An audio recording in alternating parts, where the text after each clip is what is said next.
तो मित्रों नमस्कार, का हालचाल बा रुआ सबके। और कैसन बानी? 2-3 दिन से वीडियो नहीं डलात, चूँकि कुछ ज़रूरी काम में व्यस्त रहल आदमी आ थोड़ा बाहर भी के भी दौरा रहे, लगन के टाइम रहे तो तनी भाग दौड़ ज़्यादा हो गई रहे।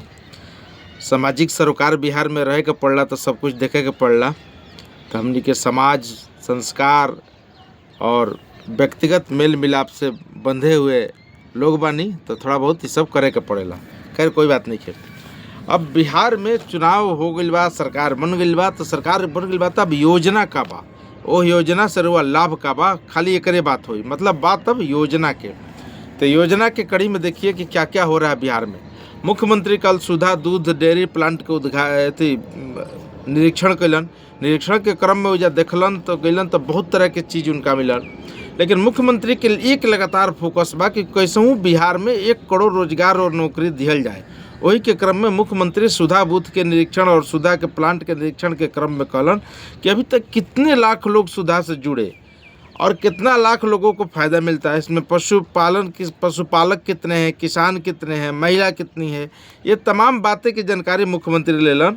और एक बाद मुख्यमंत्री कुछ निर्देश भी दिलन कि कैसे एकरा के और बढ़ावल जाओ रोजगार के। तो थोड़ा सा अगर आंकड़ा पर बात कर जाए सुधा से, चूँकि सुधा से बहुत लोग, लाखों लोग जुड़ करके सुधा के दूध देवेला और वो सुधा के दूध के प्रोडक्शन से तैयार होकर पैकेट के दूध बन के पटना से लेकर पूरे मतलब बिहार में सप्लाई लगभग हो रहा बा।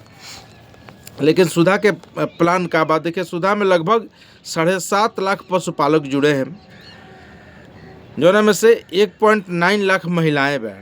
ठीक है, 21,000 से अधिक सहकारी समितियां बा जहां से दूध उठावल जाला, खरीदल जाला। ये समितियां प्रतिदिन औसतन 22 लाख किलोग्राम दूध का संकलन यानी इकट्ठा करेला और 30 लाख किलोग्राम प्रतिदिन लगभग दूध खरीदाला। सहयोग समिति से लेकर किसान डायरेक्ट जो जुड़ल बा, तो 7.5 लाख या 1,09,000 1.9 यानी 7.5 1 8 लगभग मान के चलिए कि 8 साढ़े 8 लाख डायरेक्ट लोगों के रोजगार दूध बेच के हो रहा बा। लेकिन क्षमता का बा, सुधा के जो डेयरी प्लांट के क्षमता बा 54 लाख लीटर प्रतिदिन दूध के प्रोडक्शन करे के क्षमता बा। तभी हमनी के दूध पहुंचा था मात्र 22 से 30 लाख के बीच में, पार नहीं होकर। अभी 54 लाख यानी 30 20 50 24 लाख लीटर दूध खरीदे के भी और क्षमता बा, सुधा में बनावे के क्षमता बा। तो मुख्यमंत्री यहाँ पर निर्देश दिलन कि अधिक से अधिक और पशुपालक के में जोड़ल जाए और जोड़ करके उनका के डायरेक्ट लाभ दिया जाए। ये बड़ी और अच्छी खबर है पशुपालकों के लिए। जे गाय भैंस के पालन करता ओकरा खातिर बहुत ही अच्छा खबर बा। अगला खबर का बा, फतुहा में गुजरात में गिफ्ट सिटी के तर्ज पर फतुहा में फिनटेक सिटी बनी।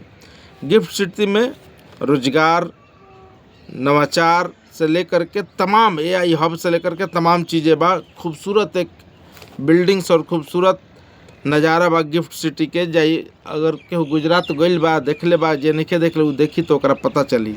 वही तर्ज पर बिहार के उद्योग मंत्री बिहार सरकार के दिलीप जायसवाल, जो भाजपा के वर्तमान में भी प्रदेश अध्यक्ष भी हैं, वो फिनटेक सिटी बनावे के फतुहा में घोषणा कर। फतुहा पटना से सटल बड़ुए, आवे जाए के ओके आवागमन के सुविधा बढ़िया बा, बेहतर कनेक्टिविटी बा, ये सब फतुहा के डेवलप कल जाता।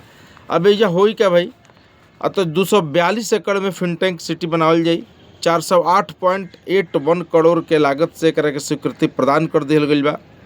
उद्योग मंत्री कहल कि फिनटेक सिटी में वित्तीय तकनीकी संस्थान के उपलब्धि से लेकर के हजारों बच्चों को कौशल रोजगार युवाओं से जोड़ करके वित्त, बैंक और IT के क्षेत्र में यहाँ रोजगार मुहैया करावल जाए।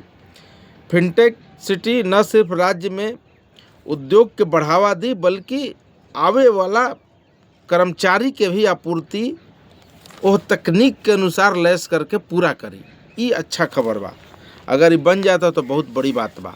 6 महीना में उद्योग मंत्री कहते हैं कि बिहार के तस्वीर और तकदीर लगभग उद्योग के क्षेत्र में बदले लगी। लगातार उद्योग पे काम करे के सरकार के पूरा योजना बा। अगला खबर नौकरी से जुड़ल बड़ुए। अगला योजना, बिहार में 100 फास्ट ट्रैक कोर्ट बनावे के घोषणा गृह मंत्री सम्राट चौधरी किए हैं। इसमें 900 नियुक्तियाँ होगी। सम्राट चौधरी बोले हैं कि नियुक्तियाँ किस प्रकार की होगी, कैसे लोग इसमें आएंगे, जानना जरूरी है। प्रदेश में अब तक 18 लाख से अधिक लंबित मामले न्यायालय में पड़े हुए हैं। ओकरे के फास्ट ट्रैक बना करके, फास्ट ट्रैक कोर्ट बना करके तेजी से निपटारा करे खातिर काम कल जा रहा बा। वह फास्ट ट्रैक कोर्ट में जिला पदाधिकारी और वरीय पुलिस अधीक्षक के नेतृत्व में मामला चिन्हित करके जल्द से जल्द सुनवाई करे खातिर 38 जिला के उपमंडल में 100 गो उपमंडलों में 100 गो फास्ट ट्रैक कोर्ट बनावे के घोषणा निर्णय लिहल गइल बा। ओमे जो नियुक्ति 900 हुई, कौन कौन पद को हुई, या तो बेंच क्लर्क, कार्यालय क्लर्क, लिपिक, stenographer, deposition writer, data entry operator, driver, process चपरासी, IT बॉय, ये तमाम पदों पे सृजन करके और तमाम पे वैकेंसी लिहल जाई। 1 करोड़ रोजगार नौकरी देवे के बाद यही तरीके के पूरा हुई। 79 न्यायालयों में ऐसे मामले जो लंबित है ओकरा के तुरंत निपटारा करे खातिर ये निर्णय लिहल गइल बा। बहुत अच्छी खबर बा। आधार अगला योजना का बा। आधार के फोटोकॉपी हर चीज़ में मांगल जात रहे, अब देवे के कोई ज़रूरत नहीं है। ओकरा खातिर तुरंत नोटिफिकेशन अब जारी हुई भारत सरकार के द्वारा। अब आधार में आप आधार नंबर बताइएगा और या तो QR कोड से या ऐप के माध्यम से आपका चेकिंग कर लिया जाएगा, यानी हार्ड कॉपी फोटोकॉपी करा के देवे की जरूरत नहीं है। सरकार के सख्ती के बाद से इंडिगो में जो 4-5 दिनों से जो व्यवधान उत्पन्न भइल बा, उड़ान से लेकर के यात्री समस्या से लेकर के यात्री के परेशानी से लेकर के सरकार रिफंड करे के आदेश दिले बा। सो को नोटिस जारी कैले बा इंडिगो एयरलाइंस पर 610 करोड़ रुपये अभी तक रिफंड किए गए हैं और आगे से सुचारू रूप से चलावे खातिर किसी तरह के कोई परेशानी, कोई बाधा ना हो, एकरा खातिर काम जारी बढ़ुए। लगातार केंद्र सरकार, गृह मंत्रालय और एयरपोर्ट जो डिपार्टमेंट है वो सब एक्टिव होके काम कर रहा बा। PM आवास योजना में जकर बाकी बा ओकर जल्दी से किस्त लेके घर बनाइए, सरकार लगातार देवे पर तैयार बा पैसा। मसौढ़ी में पैक्सों ने खरीदा है 290.15 मीट्रिक टन धान, यानी धान के खरीदारी शुरू हो गई और 1200 क्विंटल धान अब तक प्राप्त हो चुका है। और सरकार धान के रेट भी है बार बढ़िया तय कैले बा, तो अधिक से अधिक लोग और अधिक से अधिक किसान खास करके योजना से जुड़ करके अपन काम करे के जरूरत बा। एकरा अलावे कोसी मेची लिंक परियोजना बड़ी चर्चा कर भइल रहे, चूँकि प्रधानमंत्री जी जब 6282 करोड़ रुपया दिल रहन बिहार सरकार के एह मद में बाढ़ रोके खातिर, नॉर्थ बिहार में तबाही मचावे जो मचेला हर साल बाढ़ में, ओकरा के रोके खातिर और मजबूत बांध बना करके सिंचाई के सुविधा उपलब्ध करावे खातिर, यानी पहला 2 काम है में बा। कोसी मेची लिंक परियोजना में 2 काम। पहला तो एक तो बाढ़ के रोकने बा, जो नेपाल से पानी बिहार में आवेला, बाढ़ हो जाला, ओकरा के रोके के बाद दूसरा काम उहे पानी के सिंचाई के सुविधा खातिर बेहतर रूप से समुचित रूप से इंतजाम करके सालों भर खेत तक पहुँचावल जाओ, ये दूसरा काम बा। 2 ही काम बा। एक खातिर परियोजना के 2 चरण में काम हुई।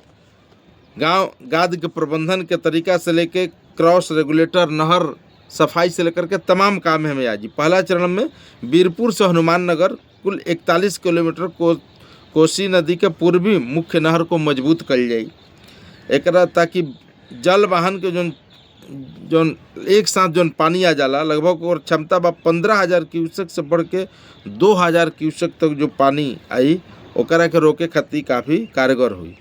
पहला चरण में ड्रोन सर्वे, अलाइनमेंट, सत्यापन, भूमि सर्वेक्षण इस सब के काम हुई। दूसरा चरण में नेपाल सीमा के समानांतर 76 किलोमीटर दूरी तय करने के बाद नहर के महानंदा से सहायक मेची नदी को बढ़ाया जाएगा और जल प्राधिकरण के अनुसार DPR बना करके और नहर के काफ़ी अगर मजबूत बनावल जाए। नहर के लंबाई 117 किलोमीटर, जिनमें मुख्य नहर से 62 किलोमीटर तक विस्तार सम्मिलित बा। यह नेपाल के सीमा तक पहुँच जाए। ये बड़ा महत्वपूर्ण योजना में 2.14 लाख हेक्टेयर परिक्षेत्र में सिंचाई की सुविधा उपलब्ध करावल जाए।